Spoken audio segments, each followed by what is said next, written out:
Assalamualaikum warahmatullahi wabarakatuh. Alhamdulillahilladzi arsala rasulahu bil huda wa dinil haq lidhhirahu 'ala dini kullih wa kafa billahi syahida. Asyhadu an la ilaha illallah wahdahu la syarikalah wa asyhadu anna Muhammadan abduhu wa rasuluh la nabiyya ba'dah. Allahumma sholli 'ala Muhammad wa 'ala ali Muhammad amma ba'du. Pendengar yang dirahmati oleh Allah Subhanahu wa taala, kembali hadir di tengah-tengah Anda semua. Buletin dakwah Kafah edisi yang ke-145, 20 Syawal 1441 Hijriah, bertepatan 12 Juni 2020. Insya Allah akan mengangkat tema Islam menghapus rasisme.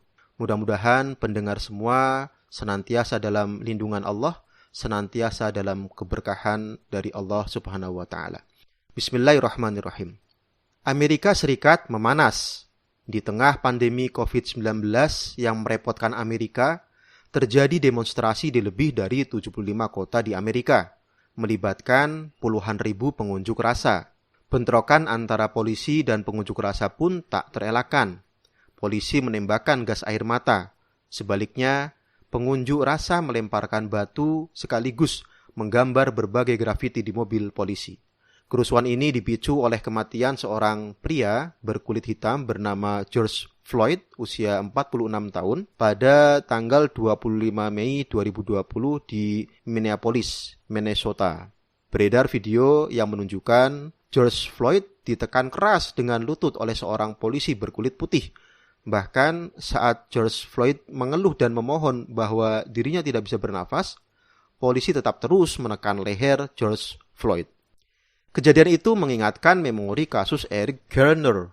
Dia juga meninggal di tangan polisi di New York pada Juli 2014. Kematiannya memicu demonstrasi besar. Mereka menentang kebrutalan polisi dan menjadikan kekuatan pendorong gerakan Black Lives Matter atau nyawa orang kulit hitam itu berarti. Situasi di atas semakin memanas. Pasalnya, Presiden Amerika Serikat, Donald Trump, mengancam akan mengerahkan militer Amerika untuk melawan warganya sendiri yang terus berunjuk rasa. Dia mengatakan, ketika penjarahan dimulai, penembakan dimulai. Mengapa di Amerika Serikat, yang terkenal sebagai negara kampiun demokrasi, terjadi konflik rasial yang berulang? Bagaimana solusi Islam mengatasi diskriminasi rasial atau rasisme? Pendengar yang dirahmati oleh Allah Subhanahu wa taala, dalam bukunya berjudul An American Dilemma, Gunnar Myrdal menyinggung bahwa diskriminasi rasial dan kesenjangan ekonomi telah menjadi cacat bawaan demokrasi Amerika.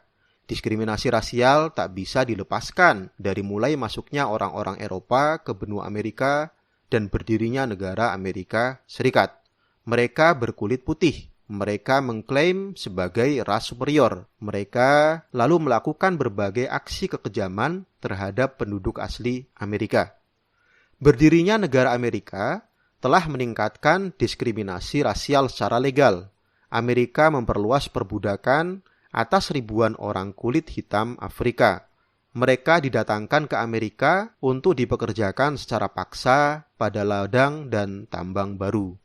Memang, perbudakan berakhir dengan amandemen ke-13 Konstitusi Amerika pada tahun 1865.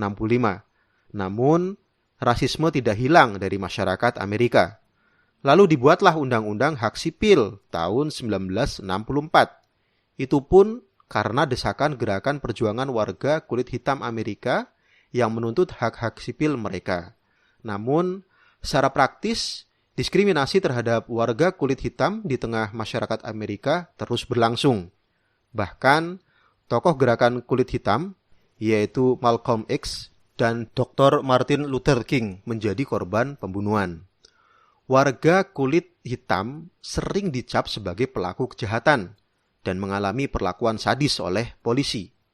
Menurut sebuah laporan yang dirilis oleh situs Pandit Fact, Amerika Serikat pada 26 Agustus 2014 oleh Kathy Sanders, rata-rata 36 jam pada 2012 dan 28 jam di tahun 2013, warga kulit hitam terbunuh oleh polisi Amerika.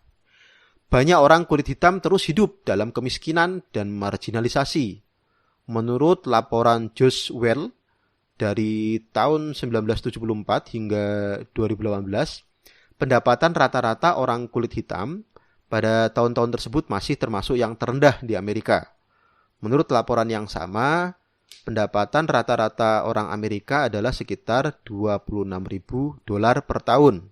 Sedangkan rata-rata orang kulit hitam Afro-Amerika hanya berpenghasilan sekitar $17.000 per tahun.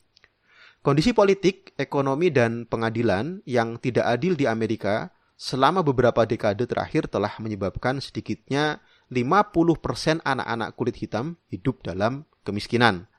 Menurut statistik resmi, tingkat pengangguran di antara orang kulit hitam jauh lebih tinggi daripada orang kulit putih.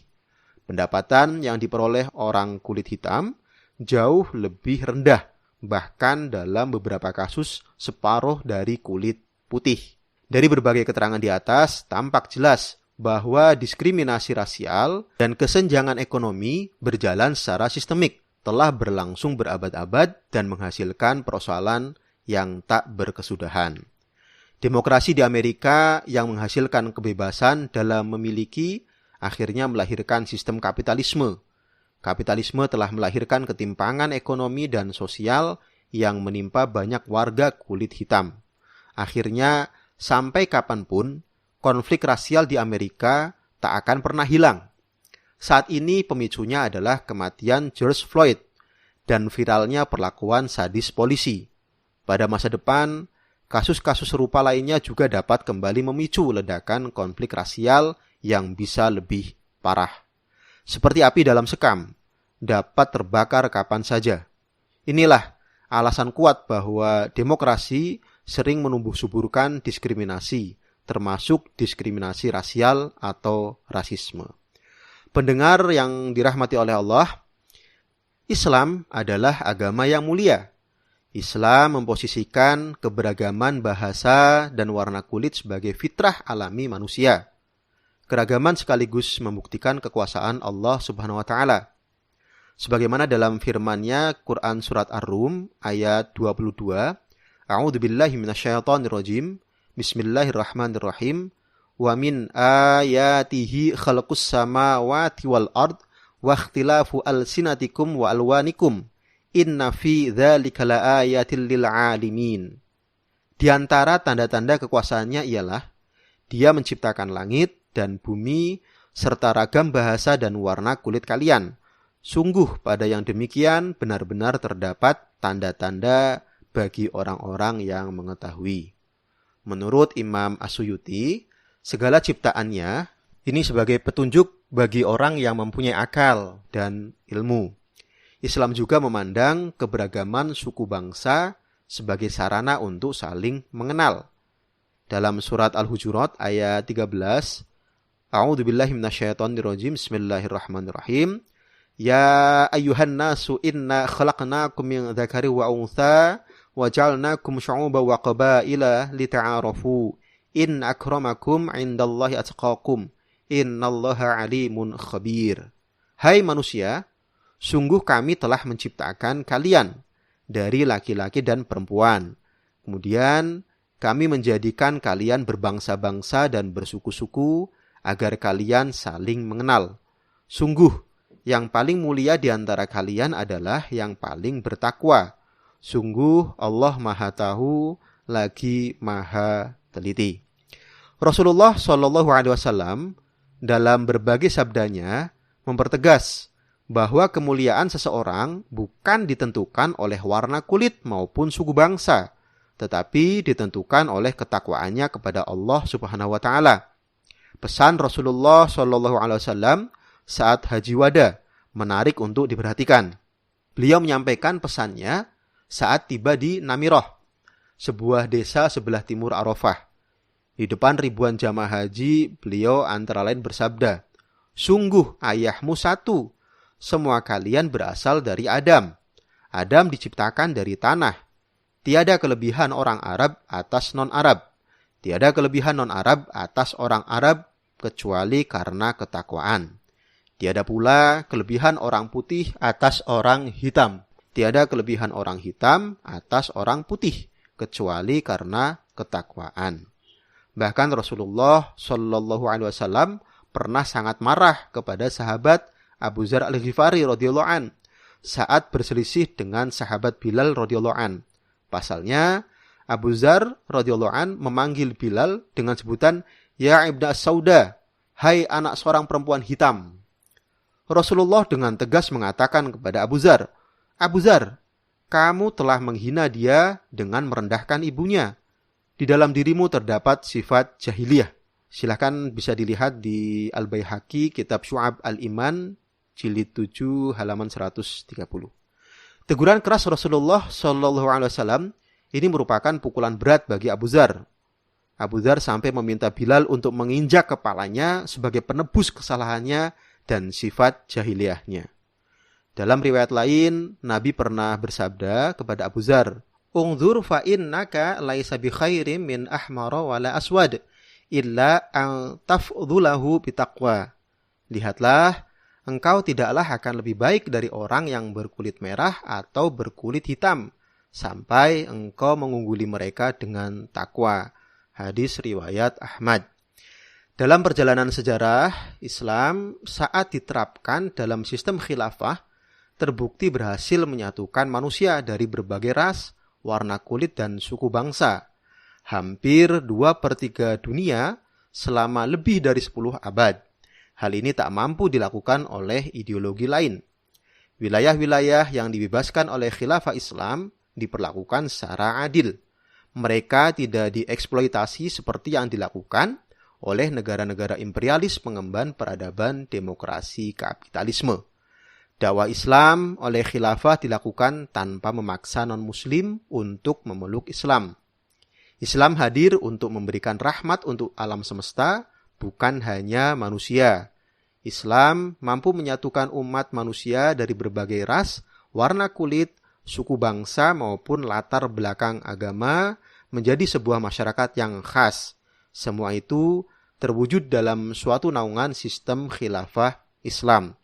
Hal ini sangat jelas diakui oleh sejarawan Barat Will Durant dalam bukunya berjudul The Story of Civilization.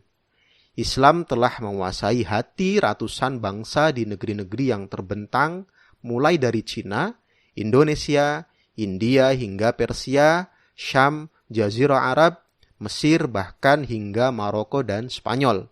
Islam telah mewujudkan kejayaan dan kemuliaan bagi mereka, sehingga jumlah orang yang memeluk dan berpegang teguh pada Islam pada saat ini, tahun 1926, sekitar 350 juta jiwa. Islam telah menyatukan mereka dan melunakkan hati mereka, walaupun ada perbedaan pendapat maupun latar belakang politik di antara mereka. Wallahu a'lam bishawab. Demikian Buletin Kafah edisi 145 tentang Islam menghapus rasisme. Mudah-mudahan kita semakin yakin bahwa satu-satunya yang bisa menyelesaikan berbagai macam persoalan termasuk rasisme hanyalah Islam. Semoga Allah segera memenangkan Islam dan kaum muslimin dan menjadikan kita sebagai hambanya yang senantiasa istiqomah untuk memperjuangkan Islam. Terima kasih. Wassalamualaikum.